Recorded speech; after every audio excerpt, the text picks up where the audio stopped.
Welcome to TDS studios. N friends எல்லாம் பிரமாதமாக இருப்பீங்கன்னு நினைக்கிறேன். இன்றைக்கி இசை புயல் ஏஆர் ரஹ்மான் அவர்களுக்கு பிறந்த நாள்.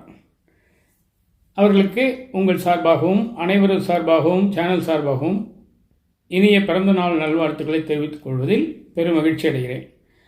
ஆனால் இன்றைக்கி அது மட்டும் அல்ல விஷயம். அவருடைய வாழ்க்கையில் நடந்த ஒரு சம்பவம்.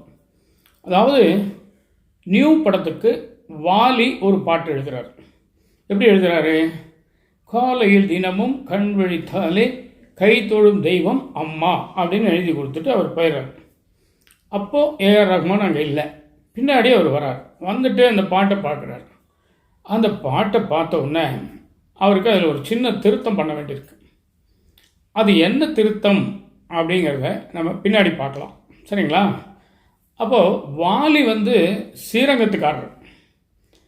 அவருடைய பாணியில் தெய்வம் மனுஷ ரூபேனாம் அப்படிங்கிற மாதிரி கடவுள் மனித வடிவில் வரலாம் அப்படிங்கிற அர்த்தத்தில் அவருடைய மைண்ட் செட் இருக்குது.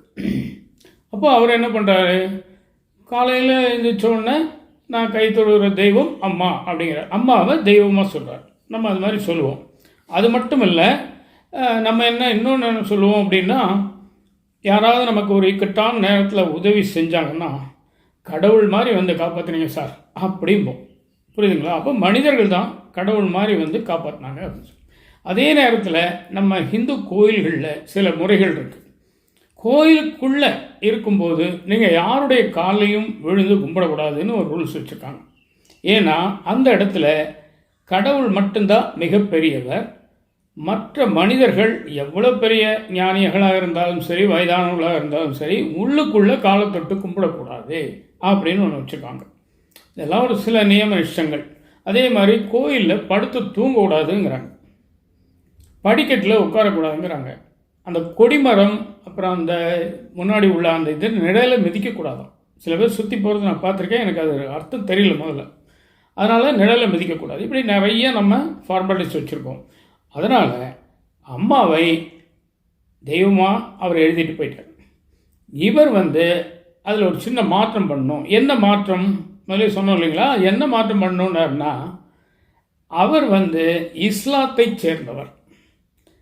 இஸ்லாமிய மதத்தில் கடவுளை தவிர வேறு யாரையும் கடவுள் என்று சொல்லக்கூடாது அப்படின்னு அவங்க ஒரு கோட்பாடு வச்சுருக்காங்க. அதனால் அவர் என்ன சொல்கிறாரு? காலையில் தினமும் கண் விழித்ததும் கை தொழும் தெய்வம் அம்மாங்கிறது எனக்கு முரண்பாடாக தெரியுதுங்க, அதுக்கு ஏதாவது மாற்றி கொடுங்க அப்படிங்கிறார். உடனே வாலி, அதுக்கு என்ன மாற்றிட்டா போச்சு, உங்களுக்கு அது பிடிக்கல அல்லது உங்களுக்கு ஒத்துக்கலை அப்படின்னா நம்ம மாற்றிடலாம் அப்படின்ட்டு அது அப்படியே தெய்வங்கிறது தேவதைன்னு மாற்றிட்டார். காலையில் தினமும் கண் விழித்தாலே கை தொழும் தேவதை அம்மா அப்படின்ட்டார். இப்போ இவர் சாட்டிஸ்ஃபைட். யார்? ஏஆர் ரஹ்மான். 1967 பிறந்தவர். அவர் கிட்டத்தட்ட 1989 தன்னுடைய 22வது வயதில் அவர் இஸ்லாத்தை தழுவிட்டார். அதுக்கு முன்னாடி அவருக்கு ஒரு ஹிந்து நேம் தான் இருந்திருக்கு. ஆனால் அதை சேர்ந்த பிறகு பாருங்கள், அந்த கொள்கையில் கோட்பாடாக நிற்கிறார். அதனால் அவர் அந்த அம்மாவை தெய்வமாக சொல்கிறத அவர் விரும்பலை. இப்போ அவங்க அம்மா அவர் மதிக்கிறாரு, அவங்கக்கிட்ட ஆசீர்வாதம் வாங்குறது எல்லாமே கரெக்ட். ஆனால் அம்மா என்ன ஆசீர்வாதம் பண்ணுங்கன்னு சொல்லுவார், தெய்வமே என்ன ஆசீர்வாதம் பண்ணுங்கன்னு சொல்ல மாட்டாங்க, இல்லைங்களா? அதனால் அவங்க கோட்பாட்டின்படி அவர் அந்த தெய்வத்தை தேவதைன்னு மாற்றின பிறகு தான் அந்த பாட்டு ரெக்கார்டே ஆச்சு. இவருடைய கோட்பாட்டின்படி பாட்டு எழுதினார், மிகச்சரியானது. அவருடைய கோட்பாட்டின்படி பாட்டை மாற்றினார், அதுவும் மிகச்சரியானது. எந்த பாட்டாக இருந்தாலும் தன்னுடைய இசையின் திறமையால் அவர் அந்த பாட்டை அருமையாக கொண்டு ஹிட் ஆயிடுச்சு, சரிங்களா? இது மாதிரி நம்ம நிறைய விஷயங்கள் வச்சுருக்கோம். ஏன்னா இதை நான் என்னுடைய கஸ்டமர்கள் மூலமாக கேள்விப்பட்டிருக்கேன். ஏன்னா நிறைய பேர் நம்ம ஹிந்து மதத்தை சேர்ந்தவங்க என்ன சொல்லுவாங்கன்னா, நல்ல வேலை சார் நீங்கள் ஹெல்ப் பண்ணிங்க பேங்க்கில், இல்லாட்டி நாங்கள் ரொம்ப கஷ்டப்பட்டு போனீங்க, தெய்வம் மாதிரி எங்களுக்கு நல்லா சொல்லியிருக்காங்க. அது நம்ம தெய்வமாக எடுத்துக்கிறது இல்லை, இருந்தாலும் அவங்க மனசில் இருக்கிறது அப்படி ஒரு எண்ணம்.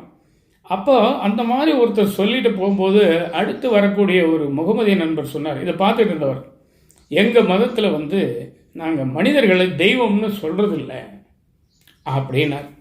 இது அன்னைக்கு எனக்கு தெரியும்.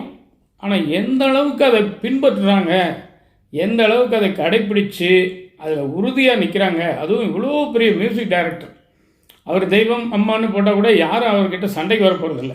ஆனால் அவர் தான் கொண்ட கொள்கையில் உறுதியாக நிற்கிறார் பார்த்தீங்களா, அதுதாங்க அவருடைய வெற்றிக்கு காரணமாக இருக்க முடியும். சிரத்தை எதில் இருந்தாலும் சிரத்தை, எந்த மதம் எந்த ஜாதி எந்த இனம்ங்கிறதெல்லாம் அப்புறம், எதை நீங்கள் பின்பற்றுகிறீர்களோ அதில் நீங்கள் நிலைப்பாடு உறுதியாக இருக்கணும், ஸ்டபனாக இருக்கணும், ஆசோலேஷன் இருக்கக்கூடாது. சரிங்களா? அப்படியா இப்படியா மாற்றிக்கலாமா வச்சுக்கலாமா அப்படிங்கிற மாதிரி இருக்கக்கூடாது. தெளிவாக அவர் சொல்லிட்டாரு, இவர் மாற்றி கொடுத்துட்டாரு, அந்த பாட்டு ஹிட் ஆயிடுச்சு. இதாங்க இன்றைக்கி விஷயம். இந்த விஷயம் நிச்சயமாக உங்களுக்கு பிடிச்சிருக்கும்னு நான் நம்புகிறேன். உங்கள் கருத்துக்களை எதிர்பார்க்குறேன். மீண்டும் அடுத்த எபிசோடில் சந்திப்போமா? அதுவரை உங்களிடம் வந்து விடைபெறுவது உங்கள் நண்பன் டி. சண்முக சுந்தரம், போத்தனூர், கோயம்புத்தூர். நன்றி, வணக்கம்.